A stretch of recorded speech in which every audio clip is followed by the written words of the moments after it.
Hey, good morning. Good morning. My name is Rufa. And today, isi-share ko sa inyo how grocery help you to earn.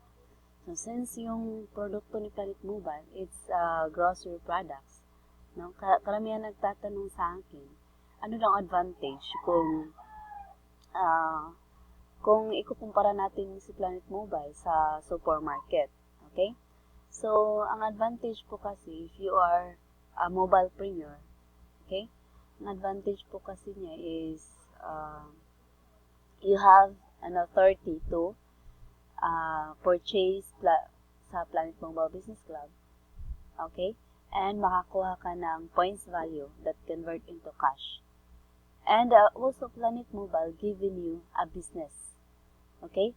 So imagine mo yun, itong mga big companies like ni LBC, okay? Imagine mo kung ikaw directly ka na makipag-partner kang LBC. Meron ka bang milyon? Sa pagkakaalam mo kasi, if makipag-partner ka sa mga big companies tulad dito, kailangan na meron kang milyon. Okay? Same din dito sa Jollibee. Okay? Imagine mo yun, no? Mga big companies na yung nakipag-tie up kay Planet Mobile. Saka yung mga grocery products. So, bonus na lang if you have a grocery or sari-sari store.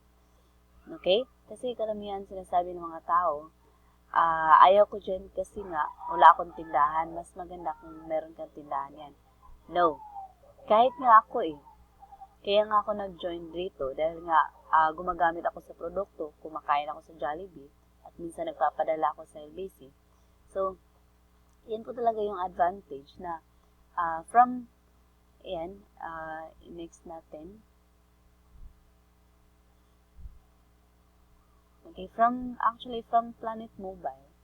Okay, I mean, from the company and go to Planet Mobile and go to the consumer. Okay? So, ito, pakikita ko sa iyo franchising business. Okay? How franchising business, kung paano tumatakbo yung franchising business. Kung bakit mas lalong yumayaman yung Jollibee. Okay? Or McDonald's or kahit anong mga franchising business. Bakit sila mas lalong yumayaman? Ganito kasi nangyari. Let's say example, ito yung Jollibee Main. Ito yung Jollibee Main. At ito, may nag-franchise rito. Alright, balik natin. Okay. Dito, may nag-franchise. Okay, dito. Sa Jollibee 1, may nag-franchise dito from Cebu. At meron yung nag-franchise Jollibee dun sa Manila. Dito sa Zamboanga, at sa Bohol, sa Bicol. Ayan. Yan, nag-franchise yan kay Jollibee. So, nangyari, ito si Jollibee to, kumikita. So, kumikita itong Jollibee Main. Same thing din rito, kumikita yung Jollibee Main. Itong Jollibee 5, pag kumikita, merong makukuha din yung Jollibee Main. Yan yung concept sa franchising business. Okay? So, dyan din makukuha yung concept ni Planet Mobile since yung concept na networking business. So, example, ito yung PMBC Main. So, if ever, kung ikaw gusto mo ding mag-franchise ni Planet Mobile Business Club, okay? So, let's say example, gusto mong mag-franchise or magtayo ng office dyan sa lugar mo na wala pang office, okay? So, kaya nga sinasabi ko sa mga client ko na mas lalong ma-excite ka kasi sinasabi kasi nila na saka na akong mag-join dyan kasi nga saan naman kami manggo-grocery kung magkaganon, okay? So, ayan, kaya sinasabi ko sa mga tao na malayo at wala pang office na dapat ma-excite ka, okay? Dapat ma-excite ka at dapat na gagawin mong negosyo. Kasi nga, wala pang office. So, mas maganda, ikaw yung makakita ng office, okay? Or ikaw ba yung magtayo ng office dyan? Or kung kulang kasi kung magtatayo ka ng office, okay? Kailangan kasi nito ng 1 million. Okay? But depende yun sa population. Sa population sa lugar mo. Okay? Merong 250,000. Ayan. Siguro, yun na yung minimum kung magtatayo ng office. But depende po talaga sa population. Okay? Kung malaki yung population dyan sa inyo, so maybe, kailangan mo ng 1.5 billion. Okay? Siguro, enough na yun. Okay? So, mangyari, ito yung PMBC. Let's say example, nag-franchise ka dyan sa lugar mo. Example, sa Bohol. Okay? So, sa Bohol. So, itong PMBC 2, ayan. So, kumikita yung PMBC main. So, yan yung concept sa franchising. Okay? But, ang advantage kasi dito sa networking business, kahit na example, PMBC 6, okay? So, nabilong siya sa PMBC 2. Since si PMBC 2, siya yung nakapag-refer doon sa PMBC 6. So, ayan, kung ito kumikita tong si PMBC 6, so mapupunta dito sa PMBC, kikita to ng points value or porsyento. Kikita to ng porsyento at hanggang sa umabot din, kikita din yung PMBC main. So, yun yung tinatawag na power of leveraging. Okay? Power of leverage. Share ko lang yung story, no? Yung si Henry C. Actually, kaya nga mas lalong yumayaman yung si Henry C. Dahil nga sa leverage na ginagawa niya. Isipin mo yun, no? Si Henry C. Kahit na nasa bahay lang siya, kumikita pa rin siya. Bakit? Dahil ngayon yun sa tinatawag na leveraging. Kasi may mga tao na nag-workout para sa kanya.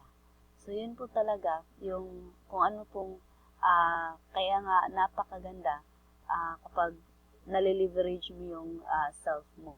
Okay, same din sa network marketing. Yung kasi yung karamihan hindi naiintindihan ng mga tao kung bakit kailangan nila mag-recruit. Okay? Kailangan nila nang mag-invite. Okay? Kasi and of course, kung mag-invite din, dapat tuturuan mo din yung tao na yun, yung ini-invite mo. So, yun kasi yung karamihan sa ibang tao na after na nilang, pag napajoin na nila yung tao, iiwanan na nila at hindi na nila tuturuan. So, yun, masasabi ko na mali yun. Okay? So, mas maganda talaga na tuturuan mo yung tao hanggang sa matuto at tatayo siya ng sarili niyang paa. Okay? So, okay. So, ito, how many consumers in Jollibee? Since ito yung mga consumer, ito tayo, ang mga tao, go to PMBC at we have a chance to promote Jollibee. We have a chance to, actually we are a consumer naman tayo sa Jollibee. Kahit na wala pa nga yung si Jollibee, kumakain na tayo. So, ang nangyari kasi yan, habang kumakain tayo sa Jollibee, may points value na kasi tayo makukuha. Dahil yan, si Jollibee nakipag-tie up sa PMBC. Okay? So, mangyari, itong tao, bibili lang siya ng gift certificate or coupon from PMBC at yung PMBC na yung magbibigay ng points value na convert into cash sa mga consumer. At yung mga coupon na yun, gagamitin yun sa tao para pambili sa Jollibee. Okay? So, yun po yung concept niya. And I'm sure, since na bago pa lang yan nakipag-tie up sa Jollibee, and I'm sure na magtuloy-tuloy pa yung service na ibibigay ni Jollibee para sa ating mga tao, para sa PMBC. Okay? So, siguro naman, since yung produkto ni Planet Mobile Business Club is grocery products, at kikita tayo through sa habang nag-grocery, iba din yung system na iba din yung kitaan na binibigay ni Jollibee. Okay? Additional na to eh. Okay? Kasi matagal na tayong kumakain. At yung question nga dito ito nga yung tanong dito na ilan kaya yung kumakain sa Jollibee? Okay? So, kung ilan yung kumakain sa Jollibee, ayan, client or prospect mo na yan.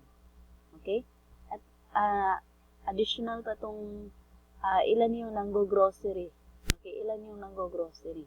Siguro lahat naman siguro na karamihan nanggo-grocery. Okay? Karamihan mga ina. Okay? At karamihan kumakain ng produkto since nga grocery products. Okay?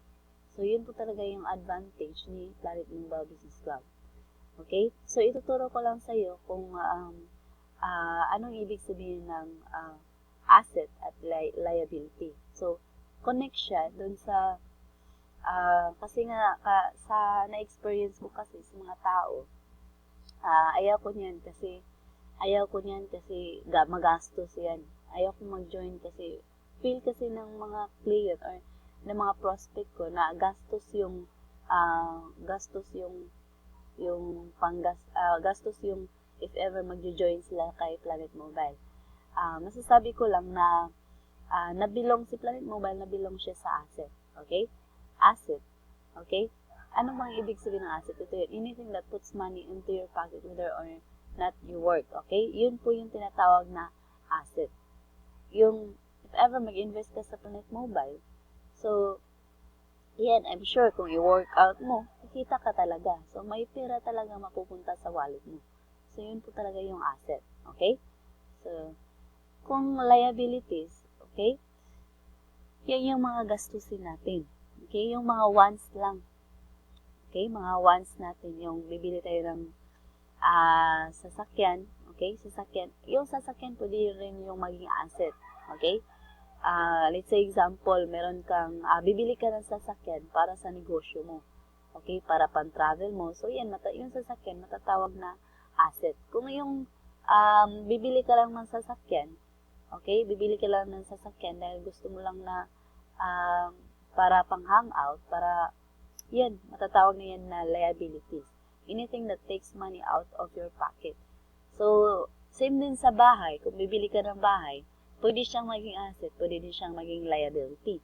Kung bibili ka ng bahay para lang for your own good, yung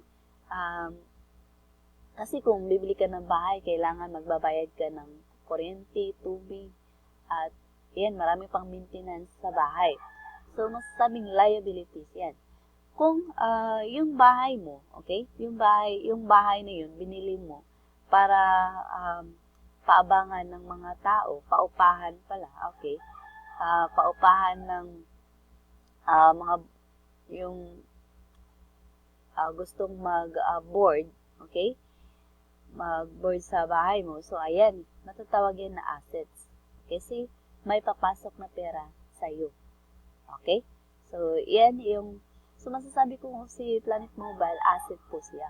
Kasi investment siya Nagpapalabas ka ng pera, pero yung pera yun, kung i-work out mo, of course, may babalik sa iyo. Mas malaki pang pera na may babalik pa sa iyo. Okay? So, yan. The 3 C's of life. So, you have choices. So, may pagpipilian ka. Kahit na anong gusto mo, mag-join ka ba or hindi, choices mo na yun. Hindi kita pipilitin. Kasi nasa iyo yung pagpili. Okay? Chances. Okay? You have a chance to change. Okay? If ever mag-choice ka or pipiliin mo sa Planet Mobile as a source of your income or plan B, so you have chance to change your life. Okay? So, sinasabi natin na gusto natin ng pagbabago. Okay?